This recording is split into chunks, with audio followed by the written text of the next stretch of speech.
Hello, everybody. Welcome to the Man Sports Fan podcast. I am your host, Phil Schultz. It's on here. It says Phil of the Future, which is a great Disney Channel original, I believe. Or is it WB? Or maybe it was just there was a family channel. I can't remember what it was called. Anyway, I am with C Smith 9, Chris Smith, Brian Fremming. How are you guys doing tonight? Oh, loving life. Football season is upon us. The weather has shifted a little bit here in the great state of Wisconsin. A little cooler right now. Loving that. And yeah, just happy to be here with you all and get together. I know it's hard for us to set our busy lives aside and do this. So just, yeah, stoked to be here. Make it happen. We're busy people. We are busy people. Yeah, it's good to see Phil. It's good to see Phil of the present. 'Cause it's been a little while. So, it's true. Yeah.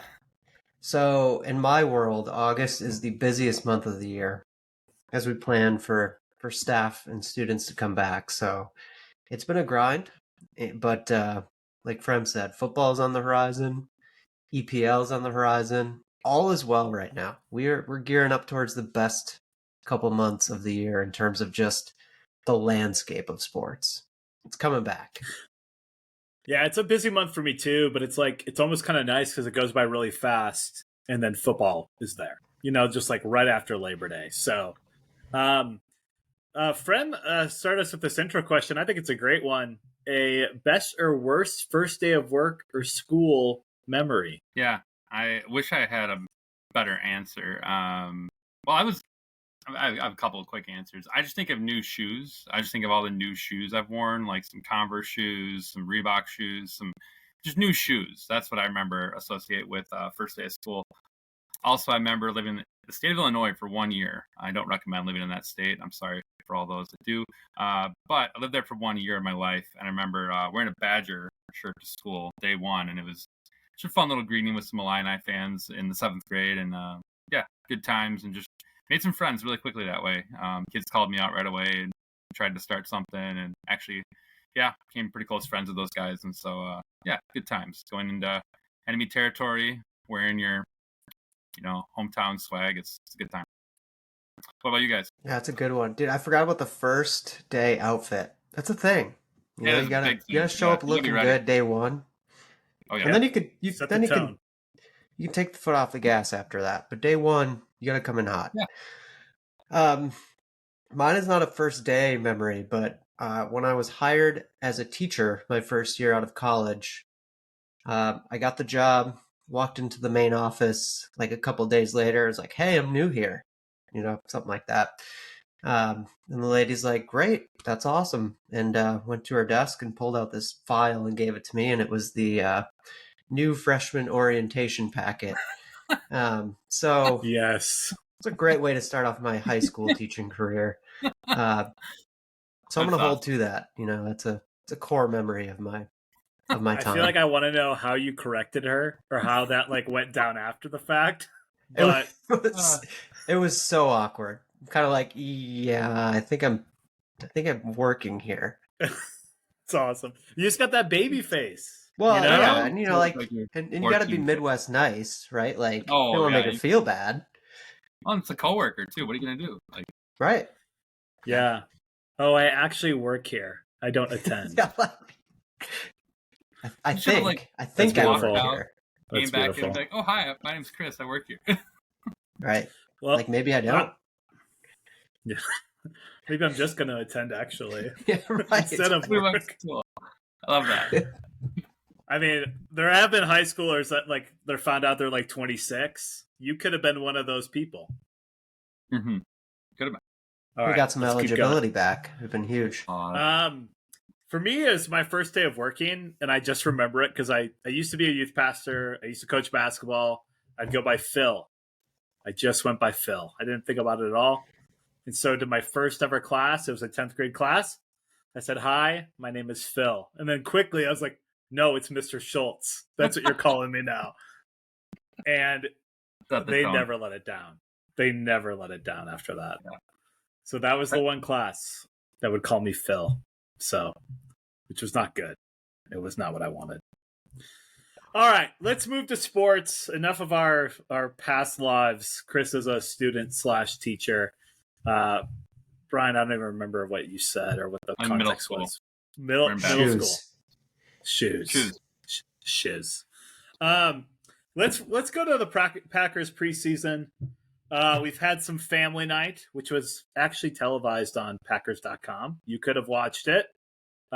Curious if you guys watched it in a second. And then also the first preseason game at Cleveland, a historic site, the site of the Dog Pound, and came away with the victory 23-10. First of all, did you watch either of those games, or how much did you watch? Did not watch the family night. I tuned in and out of the first preseason game, watching Team USA men's basketball take down France during that time as well. So caught a little bit of the first preseason game. Saw Love had that big connection with Wicks right away early in that game. Overall, I think just really excited to see the offense clicking early on.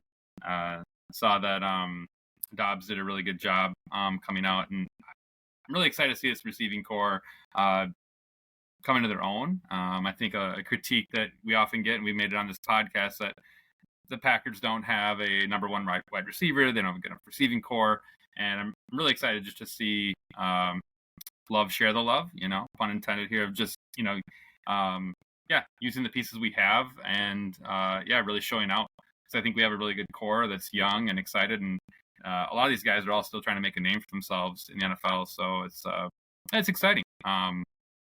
Don't want to have to worry about paying these guys in a couple years from now, but right now I think it's a really exciting core, and I'm really excited to see like Wicks and Dobbs, these two guys specifically, really stand out this year. Matt LaFleur doesn't care that we don't have a number one receiver, and that's all I care about. Chris does. Chris, now to you. I watched about 10 minutes of family night. I watched Jordan Love drop a few dimes, and I was like, yeah, I'm good. That's all I needed to see. Like, yep, he threw like 3 straight balls perfectly into the corner of the end zone to the receiver. And preseason game, I watched, probably the first quarter-ish. Again, just really watching Jordan Love. I mean, that's what I want to see right now, like coming off of last year, and he looks like the real deal. I do have some concerns, but we'll save that because I see that's coming up in our segment here. So I just kind of watched the first team. Anyone that knows me, like, I don't go deep into preseason. I don't really care about like the guys making the team, those last like 53rd guy. Like, I just want to know who the team is, and I want to start the regular season. Yeah, same. And thank you for following the itinerary. That matters to me. I watched a little bit of Family Night, like Chris, about 10 minutes, roughly about 10 minutes. And I just turned on kind of midway through, so I didn't even get to see Jordan Love stuff. But I did get to hear Larry McCarron, John Kuhn, and Wayne Larrivee, which was great. And then, I just don't get that here in Colorado, so that was awesome. And then watched maybe a quarter of the first preseason game. I didn't get to see it live, so I saw the connection, loved to Wicks. That was all over X, and that was awesome. And then, I got to see like the third into the fourth quarter. So saw some DTR for the Browns, which that was kind of entertaining in its own way. But I got to see some Packers drives with Michael Pratt. It was good. Is there anything that and we kind of said what we were impressed about? Do you guys have any concerns from what you watched, or any concerns? I think the biggest thing I've really looking out for this year is, like, Chris said, I think there's a lot of hype and confidence in the offense moving forward. I think seeing some of these defensive pieces we put together in the secondary up front, how the linebacking core is going to do. I think really seeing this defense click. I think we'd all say if the defense performs this year, Love is going to be keeping us in games consistently. So I think seeing like Javon Bullard, he made a couple of really good breakups, I think, that family night. And so just seeing, if I'm answering the prompt correctly, if I've seen any concerns with the Packers, I think I'm just looking for the secondary and these defensive pieces coming to their own right now. That'd be my concern, of just making sure We're communicating. I think that was a concern last year, secondary wise. Like, were we always communicating and passing off coverages correctly in the secondary? Yeah, and then getting pressure up front, obviously making the secondary's job easier. And yeah, seeing this defensive unit, I think we've questioned our defensive coordinator. His name is even slipping my mind right now because he doesn't. But yeah, I mean, I think we're, his backstory was kind of in question coming, to this team here. So I think there's gonna be a lot of spotlight on the defense and how they perform. So that's where my concerns at right now. Jeff Hafley, Boston College. I'm sorry, Jeff.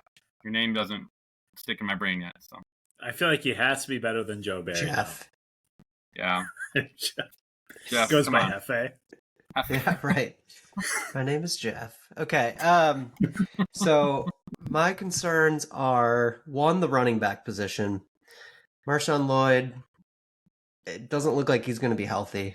And he was in for a few snaps, but they wouldn't give him the ball. And then they kind of said he's limited. I worry about him holding up. You know where I stand on A.J. Dillon. I just don't think he's good. So I'm worried about the running back depth.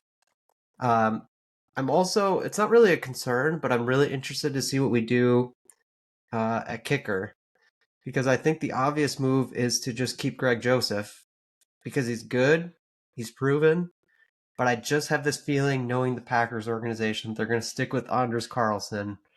So that's actually something I'm curious and I want to follow what they do with that, because it sounds like Joseph is looking better. And like I said, with a kicker, like age, none of that matters. You just want someone that can make kicks.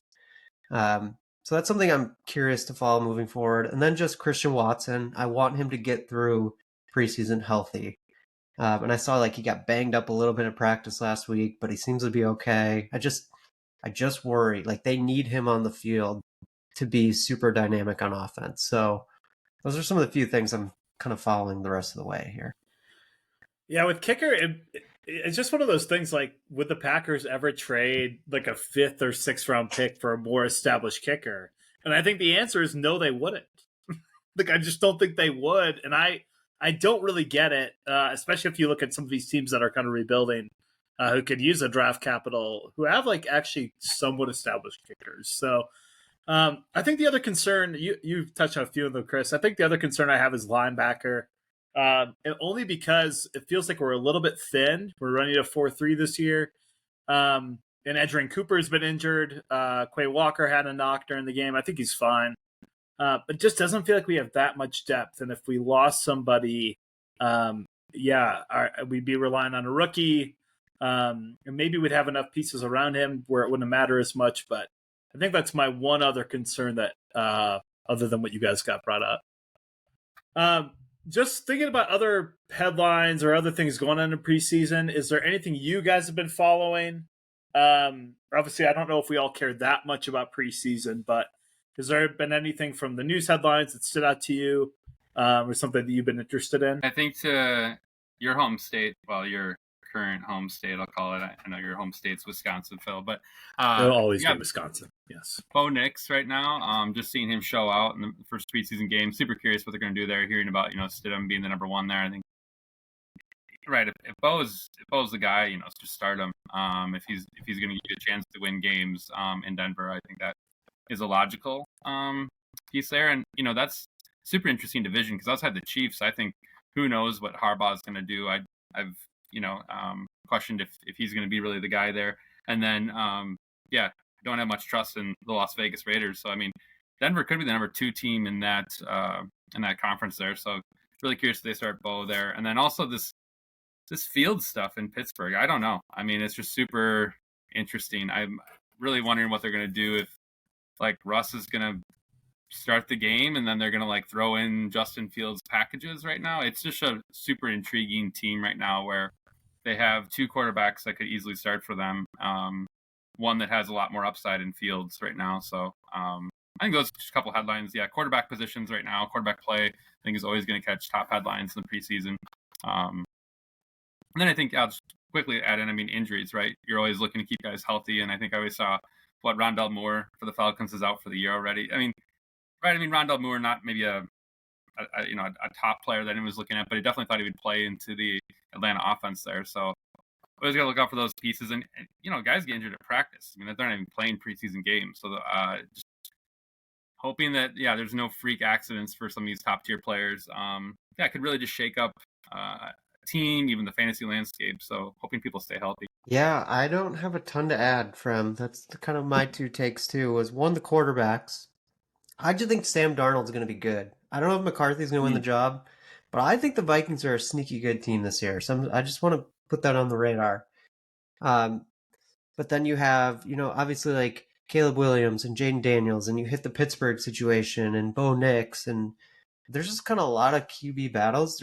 It seems to be, maybe I'm wrong, but more good QBs in the league this year than we had last year, like significantly. Correct. And then two is the injuries, like you said. I just read before we came on that Jahmyr Gibbs hurt his hamstring today. So it's like these teams just need to get into the regular season, because this is the danger territory here. When you start dealing with the soft tissue injuries coming back here, so it's just like bubble wrap these players and get to the regular season, because this is a landmine right now, and you just got to survive. Yeah, the QBs it's like kind of fun. Even like Caleb Williams, people are thinking that already kind of passes the eye test, and you're like, okay, it's a preseason game, but pretty cool to see all the good QB player. At least we have more, feels like, in the league that could be good.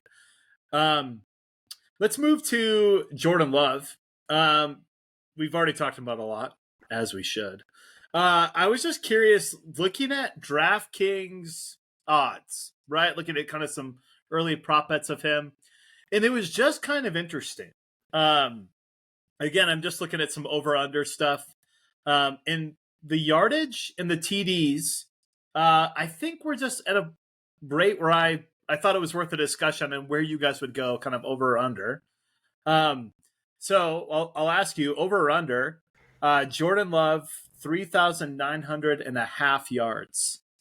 If you were a betting man, which Chris would be a betting man if he wasn't in the state of Wisconsin, would you go over that yardage total, or would you go under? Yeah, I was just looking. He was over 4,100 yards last season. I'm going to say under, just because I think for the yards, I'm going to think hopefully we'll be leading more games here, not coming from behind as much.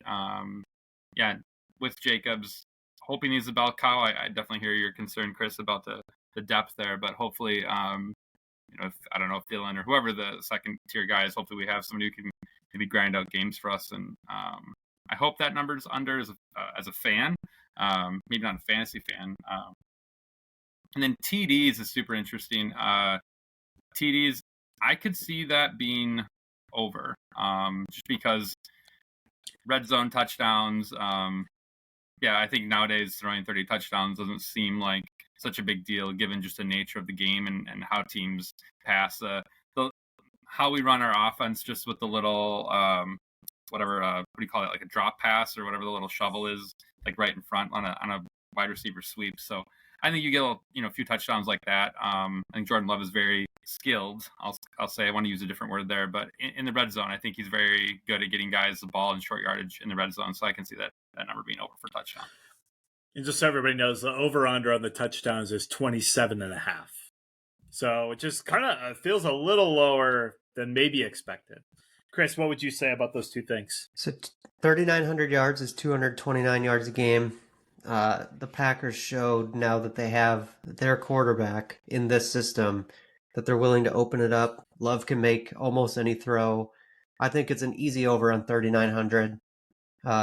I actually take the opposite take on the running backs. Like, Jacobs is good, but they can't have him be. They don't use running backs to be a bell cow. So I'd be surprised if they just run him into the ground. I think they'll rely on Love. And then touchdowns, 17 games, 27.5 touchdowns. To me, it's an easy over. Like I said, the Packers schematically get guys open, and they have a lot of depth at receiver. So they'll be able to spread the ball around. I'll go easy over on both. I'd parlay these together and take the overs. Yeah, DraftKings obviously thinks a couple things. One, I think to Frem's point, are they going to be up in games or they're not passing? The other thing is the sophomore slump inevitable? Granted, he's year 4, but sophomore slump in the sense of, or is it year 5? Year 5. Is his second year starting? Is he gonna kind of regress a little bit? How good is he? That kind of thing. I'm with you, Chris. I would take the over for both, and I think partially if this was Mike McCarthy as coach, maybe I'd take the under, because I just think Matt LaFleur is a different kind of coach, kind of in the tree of Shanahan, McVay. I just don't think they'll sit on leads this year. I think they will want to try to kind of go for the jugular, so to speak. So I could see, if I had to guess, I think Love gets 4,300 yards. And I think he gets 32 touchdowns, which is roughly what he had last year. So I don't think that's actually out of the blue or the question. And it feels like, especially the chemistry with the receivers, it's just so much better. And you saw that, second half of the season. I went to the game at the Broncos, and you could just tell with the receivers, it just was not there yet. A lot of the timing and it just feels like we're there, which is a great, right? It's fun.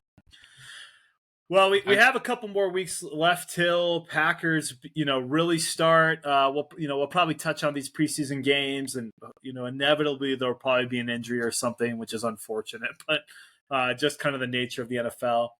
Let's move to baseball. We just finished the regular season in the performance enhancers, and it was a last week of drama. In essence, first place was not figured out yet. Kind of a 2-horse race between Parker and Garrick. And then who would get the last spot, or spot 5, 6, moving into the playoffs? It was really between me, which I think my team name is Ha Merrily Holiday Song, which I should have changed because I dropped Kim. It's fine. Mm-hmm. That's probably why I lost, actually. And then you had Frem, which is scuba diving. And then you had Britannica, otherwise known as Britton Castaigne, which was, what's his name? Churios something. Yeah, great question. Chip Churios? He changed his name. How's your burger? Dumb and Dumber. Yeah, how's your burger? Which Jake Berger did kill me this week. So I played him. I did play Britton, and I actually won the week 9-7. But he was already in the 5th spot, pretty high up. And I needed Frem, scuba diving, to kind of have a bad week, or for me to destroy Britain, like 15-1 or something crazy. Frem ended up beating. You played the cousin, yeah. Played the Bueller. Cousin. Yep. He just faltered toward the end there, and usually the cousin is so strong. But Brian beat the cousin 10-5-1. So I am left out of the fold. Brian, do you have any reaction to that? I texted you, Phil. Yeah, I was sweating that one out. I think it came out to 8 percentage points, 0.08. I ended up leading you in the standings to get that final playoff spot. I made all the trades with all the draft picks and still barely made it in the playoffs. So just lucky to be in the playoffs right now, and just hoping to get a little more lucky here and maybe get through this first round. We'll get to the matchups. We'll get to the matchups. Chris, as commissioner, is there anything that you want to say about what just all transpired? It was exciting. I mean, Garrick and Parker were within like half a game of each other for the last 3 weeks. It was insane. So it's good to see Parker pull that one out. He's always close, so he's guaranteed a big chunk of money there for winning the regular season. And then I was holding out this like hope on the side that like I could beat Casa Tominaga 16-0 and maybe sneak into that 6th spot, but that did not happen. So I will work my way through the consolation bracket and try to rehash some of my money. All hail the Casa Tominaga. Let's get to the matchups. We're just going to go these next 2 weeks. So, Chris, what year are we in with this league? Started in 2007. So, what are the 15? No, gosh, 17 years. That's incredible. I don't think I've been in it that long. I think I came in like 11. or 12. And the original name was the Performance Enhancers. It stuck the whole time. Yeah, Because that's so right when good. Roger Clemens was going through his stuff. And then Rafael Palmeiro joined him. We thought, hey, Rafael Palmeiro, he's a good guy. Also lied. It's not a big deal. Let's get to the regular season the regular bracket here. So we have 2 weeks for each playoff matchup. Kind of fun. So I was looking at one of the teams. They have 18 starts this week. They're starting pitchers. Wow. I'm sure Frem has like double that because he has 10 starters. But we have 2 matchups here in the playoffs to start. Again, Parker and Garrick, they have the bye. And so it's Frem versus David Diaz. And then Britton versus Matt Smith. What are your predictions on who is going to win the matchups? Predicting I lose right away. Diaz is a really good team, I think. Matt Smith, as he always does, I think is going to advance in the playoffs. But I think Garrick and Parker both get to the end, and I think Garrick wins it. I think I know Parker won the league, but I messaged Garrick about some trades down the stretch of the season. I just told him I think you have the best team in the league, and I didn't really want to give him any other advantage by giving him players. I know Parker's had a solid team. He has Judge, but I know with Garrick, the combination of Vlad, Ellie, and Gunnar, I think there's just a lot of power on his side, and I think his pitching might be a hair better, maybe in some ways than Parker's. I think he's going to edge him out. In a really close matchup. I think that's going to be an amazing championship game. Are we making predictions on the consolation too yet, or not yet? Let's let Chris. Who do you think is going to win these? Yeah, I'm going to take the higher seeds. I'm going to take Diaz over Frem. Sorry, Frem, RIP. okay? And then Matt Smith, I think, destroys Britton. Britton was trying to sell and just kept winning. And so he was actually disappointed in himself that he made the playoff bracket. So yeah, Matt Smith his team is ascending, and I think he's going to do some damage in the playoffs here. Yeah, I think these two, Diaz and Matt Smith, the top 4 are just better. They just have way better teams, and over 2 weeks, it kind of evens out. It feels like you can get lucky on 1 week, but to get lucky on 2, and it just feels like Diaz and Matt Smith and Garrick and Parker, they just all traded and got more than what they already had, and they already had really good teams. I'm not going to get to who I think wins overall because I want to see how it shakes out. But let's move to the consolation. This first 2 matchups here, Casa Tominaga, which is Hayden, versus Caution, Injuries Ahead, Lackey. And then you have Ryan, which is Albies the Judge, versus the cousin, which I think is just Bueller. Correct. What do you guys think is going to happen in these matchups here?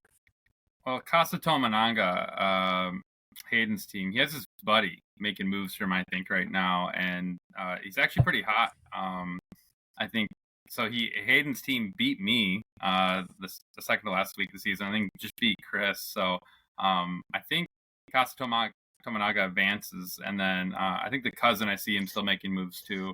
I think he's going to maybe scrap one out here. I think the cousin is still trying to grind, and so I'm going to give the cousin the edge here. Yeah, I don't want to sell him short. So it is Casa Tominaga Ippei Mizuhara is the full name. There we go. So I will take Hayden to win too, because his team is actually still pretty good, even though he sold off a little bit.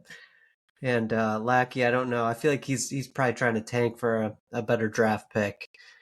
And then Ryan versus the cousin, two teams that they'll both try, but I trust the cousin when it comes to making the right moves to advance. So I will agree with Frem. I'm going Casa Tominaga, Ippei Mizuhara, and Bueller.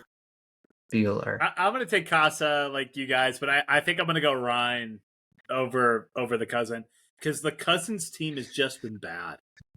Straight up, it has just been bad. It's not good. And it's like not his fault on some level. Like I look at gosh, who's the first baseman for the Braves? I'm blanking. Matt Olson. Matt Olson. Yeah, like I think of Olson, who's just like been so bad.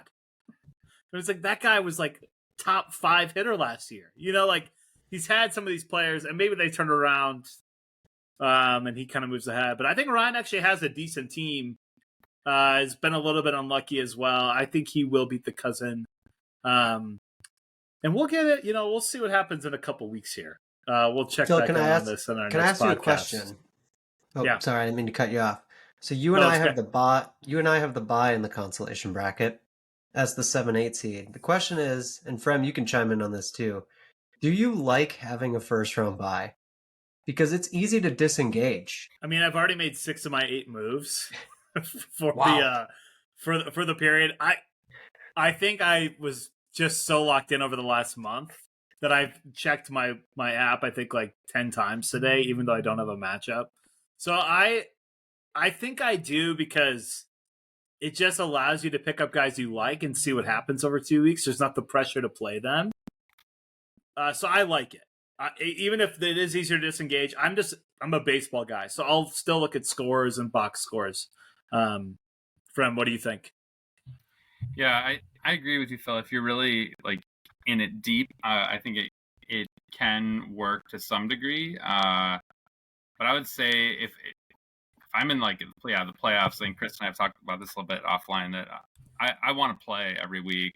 I'd rather be a 3 seed in some ways, unless I'm going to get the 1 seed and make the money for winning the league. I'd rather be a 3 than a 2, and be in it day in day out, and be hot and stay hot. Because I mean, I think there is a little bit of this, like, mentally you can tell yourself, oh, I'll watch this play out, but like, you can start missing a few days and kind of kick it down, like, oh yeah, a couple weeks now I can pick this up again. And you kind of start missing, just like, checking the scores daily and keeping up on like who's hot, who's not. And I think playoffs is all about who's hot. I mean, you've already heard my take on dropping guys. When you need to win, you need to win. No matter if the guy is, going to be a stud in the future, he needs to be a stud for your game period. So, that's where I'm at with it. Chris? So I like the bye because it means that I am moving on. So I appreciate that fact. Yeah, congrats. It's huge. But there is something to be said about like you said, it's not that you're not watching baseball, but you might miss something where someone picks up a player and you're like, oh shoot, I should have been paying a little bit more attention, especially with like relievers. But I do like your take, Phil, that like you can take some chances on guys, or maybe someone went on the IL and you can stash them for 2 weeks before you play again. So I like personally being able to just rest my guys. They've been on my team for a while and they need a break, so it's good that they can come back in a few weeks ready to roll. It is weird when I go to the app and I see that I have no scheduled game. It's a little sad, but also awesome. Yeah, there's guys in the IL right now. I'm patiently watching right now, and if you're not in it, I could, when guys get reinstated, it's a pretty fickle process if you keep up with baseball. So you can easily miss guys, and there's some guys right now that could really make an impact. I don't want to talk about them here because I don't want you guys picking them up, but yeah. Ooh, Frem, I really hope you beat Diaz. That'd be awesome. If you beat him. Gosh, it'd be awesome. He has a good team. All right. Yeah. I want to move, all of baseball fantasy to just the NL Central and really just the Cubs. Because me and Chris are Cubs fans. The Brewers are still doing their thing. Good for them. Churios is picking it up. Adames is picking it up. Hoskins is picking it up. The Cubbies were not good for 2 months. They were very bad for 2 months. But they got Paredes at the trade deadline. Traded Mark Leiter Jr. Rip Mark Leiter. But that's okay. They've won, I want to say, I've been in their last 12 games. They might be 9-3. Something like that. I mean, they've been playing very good baseball. And so the Cubbies are surging. They lost tonight 9-8 to the Cleveland Guardians. I almost said Indians. Guardians.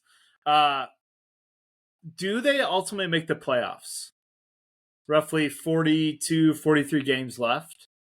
About 4 out of the wild card. Do they ultimately make the playoffs? Yes or no? Yeah, I'm going to be a quick no on this. They're 3.5 out from the wild card right now. This expanded wild card makes it really fun, though, to see the drama. You got the Reds behind them at 4. Pirates are even still in it at 5. But yeah, you have St. Louis San Francisco, the New York Mets, and then the Braves, Padres, and Diamondbacks all ahead of them there. Just don't see it happening. Don't see them leaping over those teams. But yeah, in the last 10, they're 7-3 right now. I'm betting on, I know the Mets have been really hot. I think the Giants are really picking up steam right here. I'm betting on one of those teams. Could even maybe oust in Atlanta. I mean, that's the crazy thing, to think Atlanta could maybe miss the postseason this year, just how things are set up right now. So it'd be a really big feat. But hey, it's awesome to see them being competitive. And yeah, what is it? 1, 2, 3, 4, 5, 6, 7, 8 teams, 9 teams within 5 games, the wild card right now. That's really fun right now. So I think it's great for baseball, but sorry, Cubs fans, it's not going to happen. It's okay, Frem. It's okay. Yeah, it's good to see the Cubs playing better. That makes me happy. Are they good enough to make the playoffs? I think the answer is no.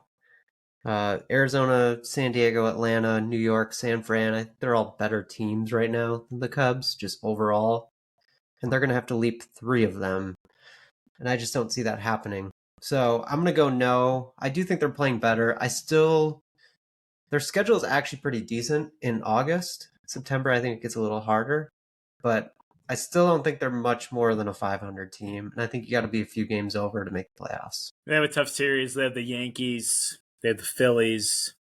Obviously, they're at the Guardians right now. I think it's no. I really waffle back and forth. I think I go no only because they don't have that one hitter. They don't have a Judge or a Lindor or a Riley or Albies. They don't have that star. Bellinger's not a star. He's good.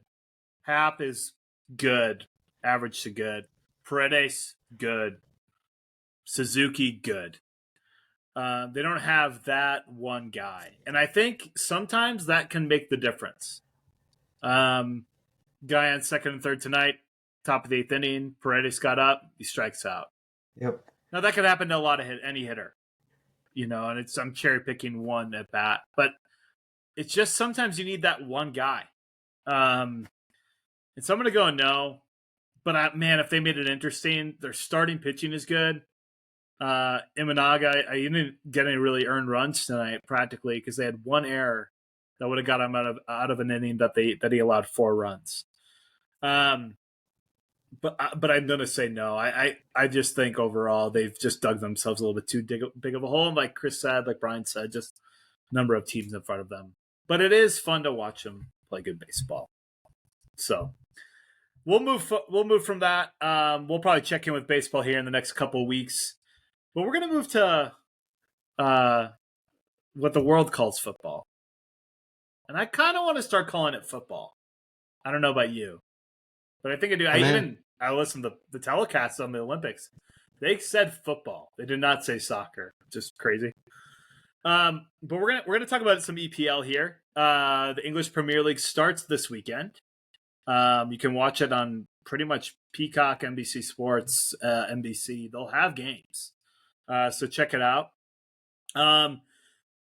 Who wins the league, guys? Brian is a first-time watcher. Chris is a novice, amateur, something like that. Who do you think wins the league? Well, I'm going to say Tottenham, even though that's probably not going to happen. But I picked them, so I got to root for them. That'd be crazy if that happened. That'd be crazy. Just to bug you guys, it's probably going to be something like Arsenal. That's all I'll say. I'm sure rile you up, though. Yeah, I'm going to go Man City. I think they 5-peat. I think they're good enough. And I don't know if anyone's ever had a 5-peat before. I don't know, Phil, if you know that answer, but I don't recall that ever happening. I don't think it has, and I think City will too, because I think it's Pep's last year. So they'll go out with a bang. Yeah. Doesn't have Liverpool to really deal with. I mean, Liverpool will be good, but they don't have Klopp. Man U with I'm blanking on his name coming back. I think Man U will be good, but they really were disappointed. They have the same Ten Hag. I think that they'll be about the same. Arsenal's the one challenger. I think it's Arsenal or City. Chelsea's too chaotic. They're not gonna. I don't think they're gonna be. I think top 4 is viable, but outside of that, yeah, they can get 4. Yeah, if Tottenham won, my gosh, that'd be crazy. Their head coach is awesome, though. Big Ange. That guy's awesome. Brian, I'm so glad you're watching. It's going to be so good. So here's a question for you guys and for the audience, if anybody would want to join us. Do you guys want to do fantasy EPL? And I just did a draft last night with some people from my church. We have 12 people in it. A lot of soccer, a lot of football fans. And yeah, so I have a site. Would you guys be interested in doing it? I think I've said on record I'm down. Yeah. When's the draft? Let's go. Let's go. The thing is, we just need more people. I can round up. So we got to figure that out. But I'm down, especially if it was with. I mean, we could definitely get a Whitewater contingent. I feel like. So, and I know Chris, you're just always down for fantasy, and somehow you can get other people into that. So we can make it happen. You wrote for RotoWire. Okay, so yeah, if you are listening and you're interested, just text Chris or me or Frem, because it'd be fun. And I think what's cool is, I mean, I did it last night, and I've been watching EPL for, 17 years, 18 years, and pretty consistently watching. And I still, when I'm doing fantasy, really for the first time with this, it's like, man, I know a lot of these players, but I don't know everybody. Transfers that come in, or midfielders for kind of like the bottom half of teams, like the bottom 10, who are still good. So yeah, there's just a lot to learn, a lot to kind of experience. But what's just cool about it is there's so much more exposure. You can watch so many more games than you ever used to. So yeah, please text one of us if you're interested. Let's try to make that happen this week, Friday, Saturday this week. That would be the time before match day. The Olympics. Let's talk Olympics. I know we've had a lot of different topics, but the Olympics was just so good. It was so good. Paris did an awesome job. I've just been reading a lot of the X or Twitter, and it feels like everybody has kind of felt the weight or the power of the Olympics this year versus past, which is really cool. Any takeaways you guys have, or best things you saw from when you watched? Yeah, just looking up his name, but Duplantis, if you saw the record high jump, world record high jump, guy high jumps at LSU in the U.S., but represented Sweden, and his high jump was just insane, and just like his dad is, his coach, and it's just all the emotions, and I think that's what gets you to the Olympics, right? It's just seeing the raw emotion, just seeing the fans just so passionately representing their country, and yeah, just how there's so much put on the line for people to really put their entire lives on hold to prepare for this event and to go after it. Obviously there were some really big performances for the women's gymnastics team. Swimming teams for the U.S. did well in the pool. Obviously we won both our basketball games on the court there against France. But the track was really, really fun to watch. Watching our 4x100 women's team just completely demolish the competition, things like that were just really fun to watch overall. So yeah, I think it was, I'm not sure quite, maybe it's, this was just one of the, first Olympics really, more removed from pandemic times. Was that something? Did it have something to do with it? But yeah, there just seemed to be a lot of great energy around it, and it was a beautiful, scenic place there in Paris. So I don't know about you guys, but I think it was really fun to tune into. And I caught a lot of special energy watching it and just seeing how emotional people were about everything. Yeah, it's a good take for him. Paris is awesome. I've been there a couple of times. I would go back any time, any day. I didn't really get into the Olympics. I don't know why. I just couldn't do it this year. And I'm a little disappointed with that. But what I did like, it's low-hanging fruit, but I'm always amazed by how good Steph Curry is. And the fact that he hit 8 threes in the gold medal game.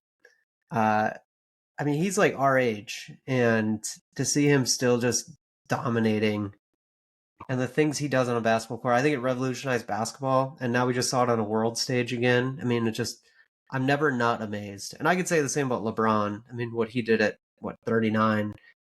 So I did watch that gold medal game, but I didn't watch a ton of the Olympics. So, Phil, I'm going to rely on you because I feel like you were very invested here. I mean, yeah, this is the most invested I've been in an Olympics in a long time. And so it's not like I watched lots of events start to finish. It wasn't like that for me, but I just watched random stuff. I mean, I definitely caught a lot of the basketball, especially the men's.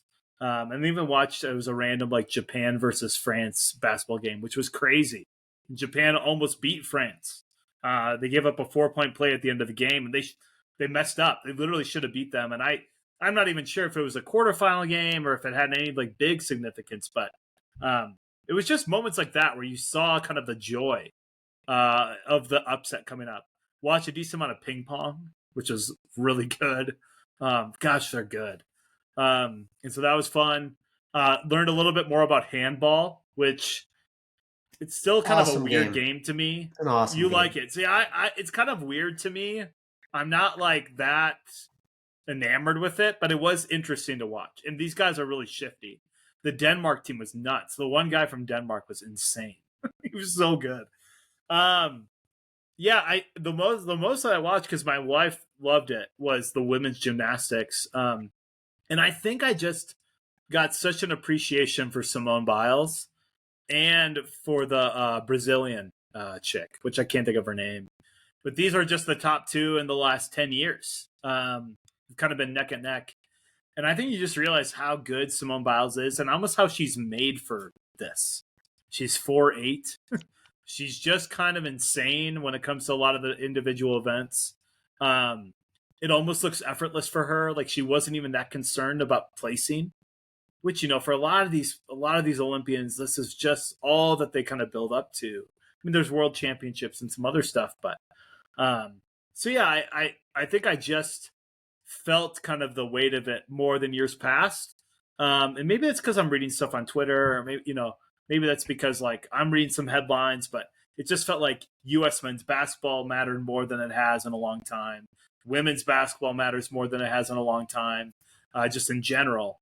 And a lot of the world is catching up.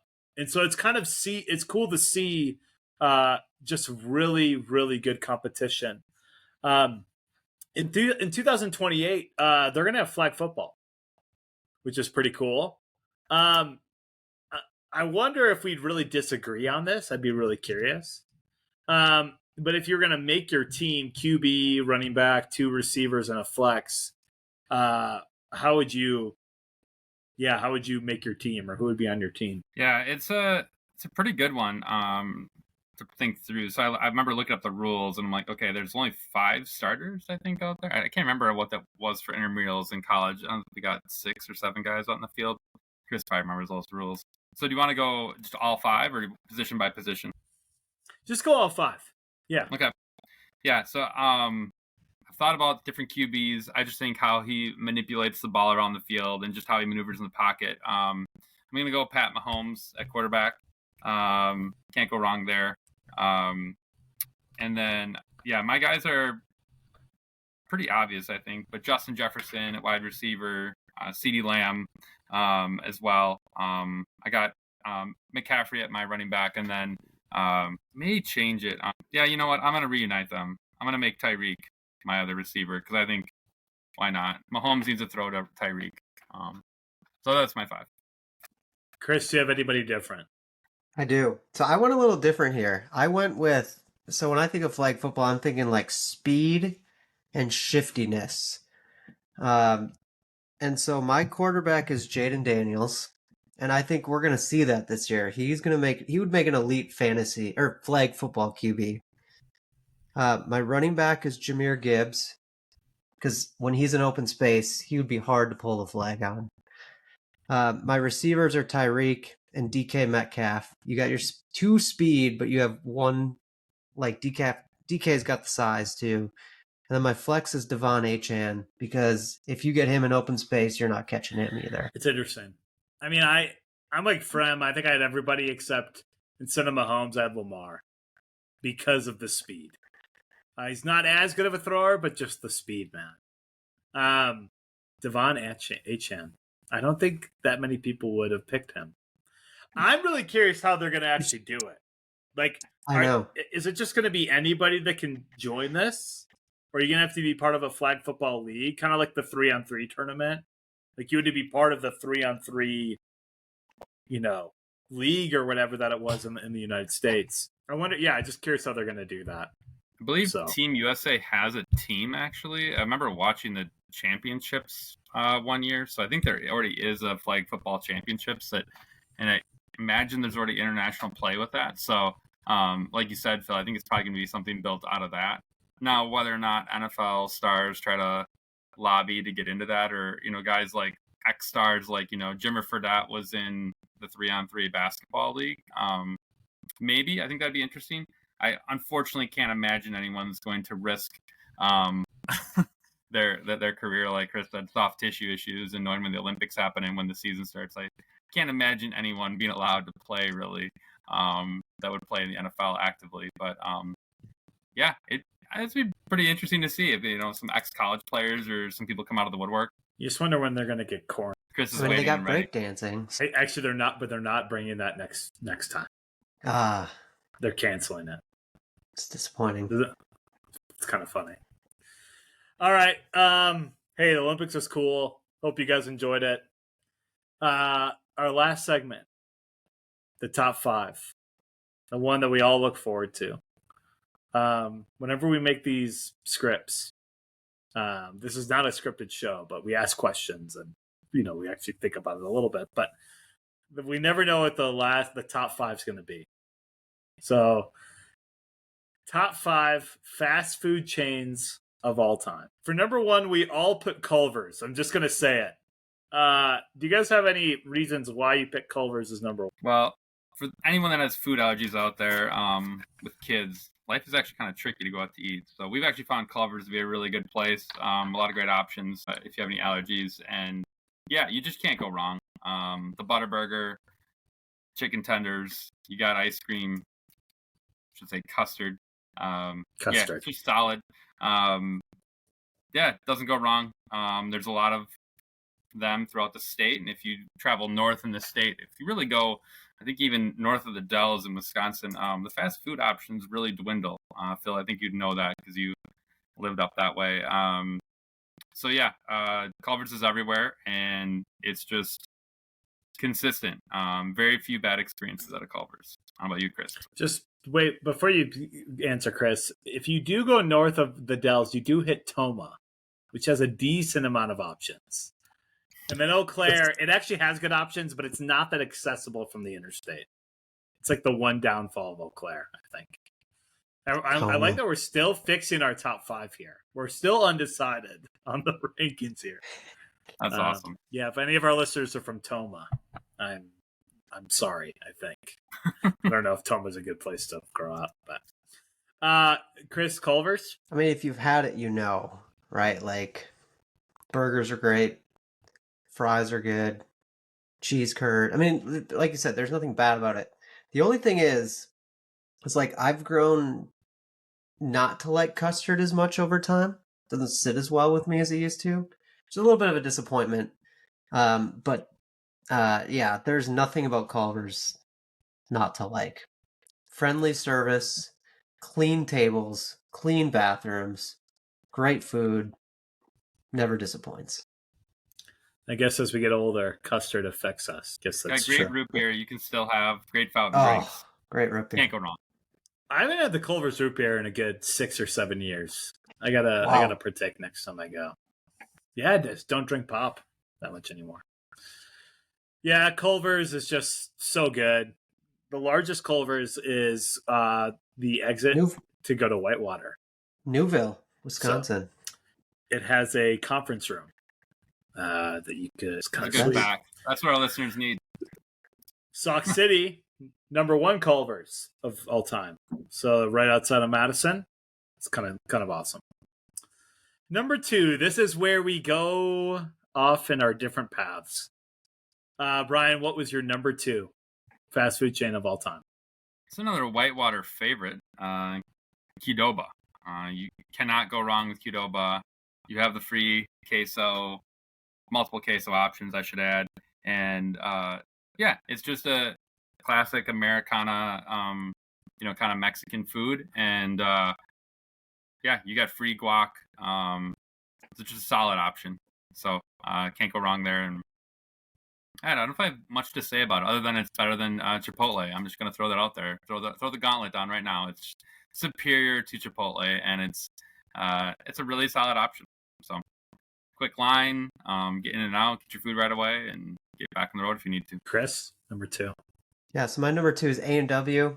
I love A&W. Frem, you want to talk about root beer? When you have the fresh A&W root beer, it's hard to beat that. But the burgers are severely underrated. And the fries are always good. The food is always fresh, unlike some fast food restaurants. And most A&Ws have this sort of old school vibe when you go inside. Like a lot of times they have a jukebox or things like that. So it's just the atmosphere and the food combined. It's got a good feel. So A&W, locking it up at 2. Yeah, that's A&W is good.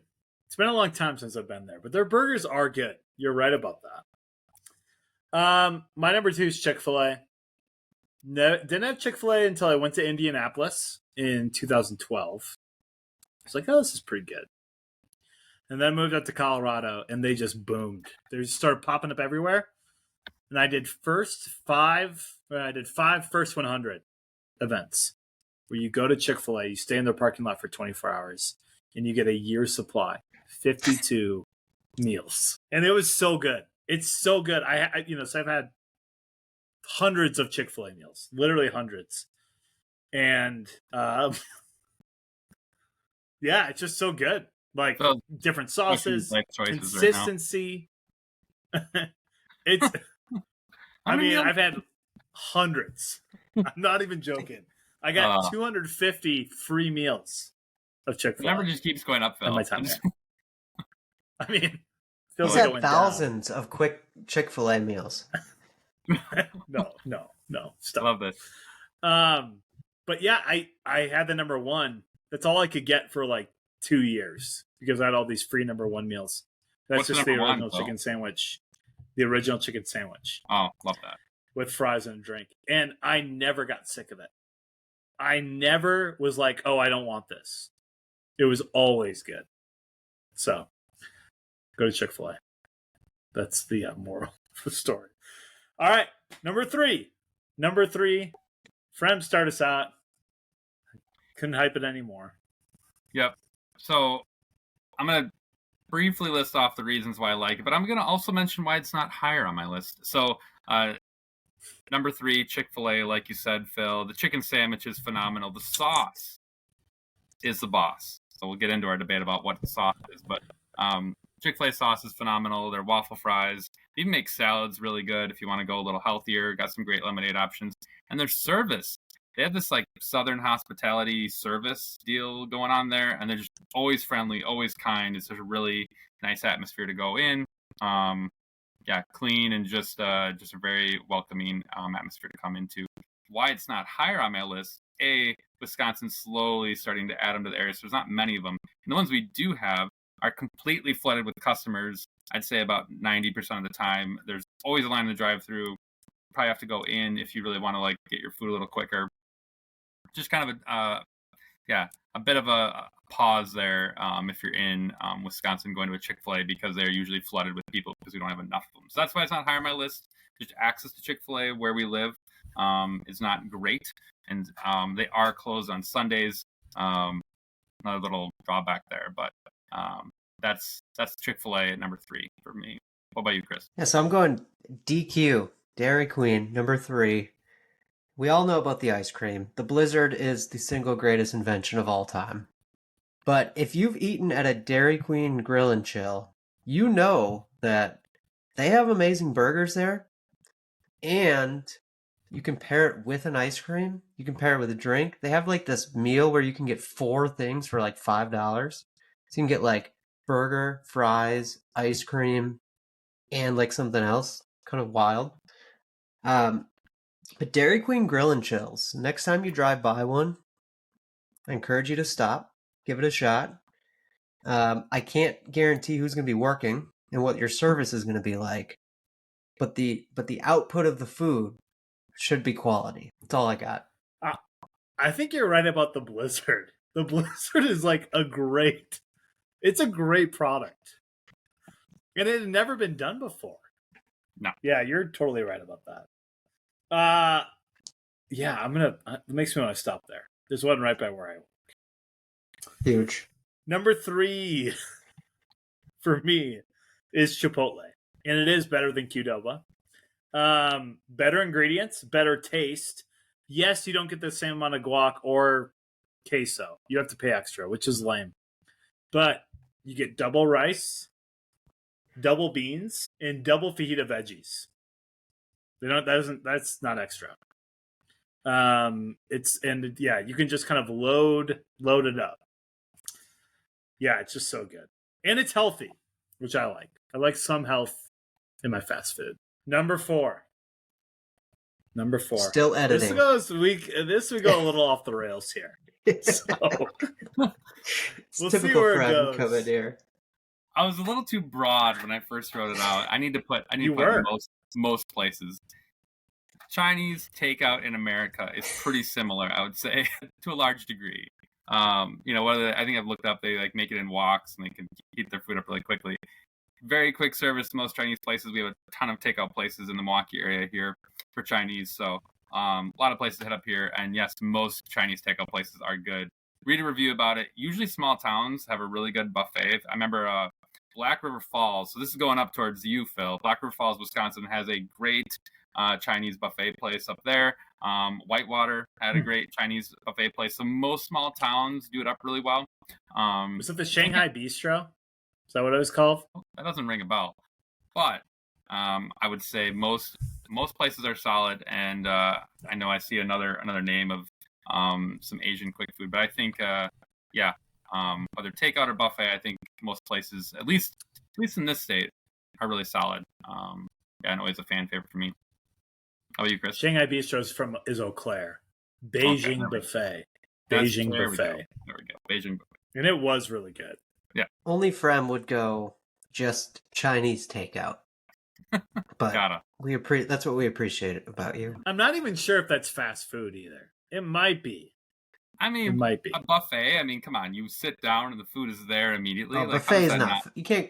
Well, you sit down. Well, because fast food, it's like you go through a drive-through, or you. Right. I don't know. But again, where Chris is going to go is also because if we're going buffet, like you stack it up back in the day, you go Pizza Hut buffet. That was one of the legendary choices. Which isn't really often. Oh. No. Now it's Pizza Ranch. Just not the same. It's not the same. My number 4 is Quick Trip, because Quick Trip is fast food. And it's not necessarily completely about the quality of the food, because the quality of food is fine, but it's the variety. And Quick Trip is always adding new options to the hotspot, and it's actually impressive. Anytime you walk in, you're going to find something new you haven't had before. And you can change it up every day, and it's relatively cheap. It's actually getting a little bit more expensive. It's kind of bleeding into the territory of these other fast food options. Also known as the gas spokesman. You are like the spokesman for Quick Trip. It's incredible. Like, they just added like burgers on pretzel buns with pepper jack cheese recently. I mean, come on. Can't get that everywhere. I will back you up a little bit, Chris. I've seen some like chicken options lately, like whether it's like fried chicken. They're really creating some different options right now for, quick, easy, grab, go. And you go to some Quick Trips in this state, and it's wild. Like, they're just massive, and they're just like islands of food right now. It's kind of crazy. They are a machine. There's no doubt about that. It's like impressive, actually. They got the daily food deals, which you can't go wrong. And I just want to tell a story. When I was in high school, we had open campus for lunch, and Hayden Silvers and I would go to Quick Trip every single day, and my meal was the same every day. It was 3 hot dogs and a Big Buddy for $1.99. Came out to $2.10 after tax, and we would put cheese on the hot dogs. So it was just this incredible meal for That's $2. insane. That really is insane. That is a very, very good deal. Yeah. Quick Trip is well, it's not underrated in Wisconsin, but their food holds up. So the hot spot. The hot That's spot. where all the hot meals are? Is that what that's called? Right. So you got the hot spot, and then on the back side you have like the roller grill. So you get your brats and hot dogs and cheddar wurst. Then they also have a soup station. They have the fountain drink set up. Have you had their soup? Yeah, their mac and cheese is pretty good. I mean, if you need it, they have it, and it's There's a lot to explore. A lot to explore. You can't get that in Colorado. That's why you're a hater. You can't. All we have is the QU. We have the Quick Trip with the QU. It's just not. It's not it. Not it. It's not it. Well, let's get back to regular fast food here. And I'm gonna say I think that a lot of this is gearing into like fast casual, which is tough. But I mean, friend put Chinese takeout most places. At least it's a restaurant. It's just Quick Trip is not. Most places. No, that's fair. It is a restaurant. Plural restaurants. For me, my number 4 is Panda Express. And I think what I like is that it actually is just so good every time I go. I usually get orange chicken and then Beijing beef. I think it's like $8 or $9. It's like actually a really good. It's a lot of food for what you get. But even like their beef and broccoli is good. You can ask for samples of stuff, and that includes like the more expensive stuff like shrimp stuff. I usually do half rice, half chow mein. You can get half and half, which is I think pretty good mix. Yeah, it's just it's consistently good, and I'm always happy that I go there. All right, number 5, the last. Another Wisconsin favorite. I've had this debate with myself over the best sub place, just in general. We've had some Jersey Mikes come in the area, Jimmy John's. And this is funny to Chris, my debate with myself. But anyways, going back to the classic Wisconsin chain of Cousins. Yeah, I like how somebody put the Cousins in parentheses. But yeah, I think it's a great sub place. Better bread, better subs. Always go with the Italian special and just solid. I mean, they have a lot of other options now with like French fries and cheese curds and a lot of different hot subs. But Cousins is solid. So I'm not sure if I think I missed Chris's joke there, but Cousins is where I'm at now. I like Cousins. Meatball sub. Cousins is good. I just had it for the first time in a while, a couple weeks ago, and it held up. I just like that you're like, I had this debate with myself. There's just something about that. And I always appreciate your analysis. It's always top notch. My number 5, and if this was like a power rankings, it would have a down arrow next to it, is Sbarro. Because Sbarro, like you talk about the ultimate fast food, whether you're in a mall, whether you're in an airport, like Sbarro is always there. And the pizza / calzones are really good. Their breadsticks are really good. But they've sort of like changed a little bit. They've gotten a lot more expensive, 1. And 2, they've sort of changed the recipe a little bit, so it's not quite as good. But Sbarro is solid. And like, when Michael Scott goes to New York, he needs to get himself a New York slice. He goes to Sbarro. And that says something right there. So Sbarro trending down. You can't find them as much anymore. But they're always solid. And if you haven't had the calzone, their calzones are really actually good. Yeah, in terms of like fast food pizza, that is like the one. Like, because you can get like whole pizzas in places that are faster, but like a slice, yeah, it's Sbarro. There's like not a lot of places you can do that. For me, it's Wendy's, and it's just classic for me. Like, I can get chicken nuggets there. I love the Frosties or the vanilla Frosties, which I had for a long time. I like their burgers, Baconator, Son of Baconator, just a double stack. They had a really good value menu for a long time. The value menus in general are not as good. So when Chris talks about Dairy Queen having like a really good deal, or even Taco Hell, which none of us picked, having a really good deals on stuff, it's like, I don't know, the nature of fast food has changed where it's actually just not that much cheaper. So with Wendy's, it's still a little bit cheaper, but I would say it's also down arrow because in general, a lot of their deals or what was on their dollar menu is just not really there anymore. But still kind of lives on. Is the one that we stop with our family oftentimes because it just kind of hits everybody what they want. Do we Right, have guys, any honorable mentions? Any honorable mentions from the crowd here? I mean, for me, it's Taco Bell. I still love Taco Bell and Taco John's, both those two. Specifically, the potato olays at Taco John's are just still so good. Yeah, I think an Arby's curly fry once in a while can kind of sneak in there. I maybe consider Arby's a little bit. Not in love with it, but I think they're tempting every once in a while.